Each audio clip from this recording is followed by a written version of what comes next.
Les autorités locales, notamment le maire et le sous-préfet du district de Ngo, dans le département des Plateaux, sont allés inspecter l'avancement des travaux au point d'adduction d'eau à Ngo, réalisé par un digne fils de cette localité. Cette visite leur a permis de prendre la mesure des obstacles rencontrés dans la mise en œuvre de ce projet dont l'objectif est de permettre à la ville de Ngo de bénéficier enfin d'un accès à l'eau potable traitée selon les normes requises.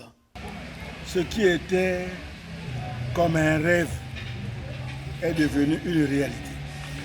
Une réalité parce que qui pensait ou qui croyait avoir de l'eau potable à Ngo. Mais sincèrement, ce que nous avons vu ce dimanche nous rassure que la population de Ngo doit être en joie. Ne pas dire le district et la communauté urbaine de Ngo. Nous sommes partis du point d'eau, là où il y a le traitement d'eau, effectivement. C'est infernal.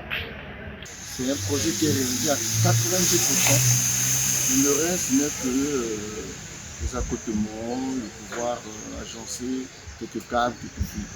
Je vous avoue que au niveau, la boussole sera comme le miroir. Ce serait peut-être un point de départ d'adduction d'eau dans la République du Congo. L'équipe technique qui est à pied d'œuvre appelle à la préservation de l'ouvrage qui s'étend sur plus de 5 km. Ce que nous demandons maintenant à l'autorité, c'est une sécurité pour la forêt par rapport à notre addition d'eau potable. Pourquoi? Nous avons des tuyauteries qui passent, nous avons des installations des dépôts qui sont positionnés. Donc, nous voulons que la population essaye un peu de bien s'organiser. Le maire de la commune de Ngo s'est engagé à veiller à la bonne utilisation de cette infrastructure et à mettre en place les conditions nécessaires pour préserver cette œuvre de grande envergure qui s'étend sur plus de 5 km.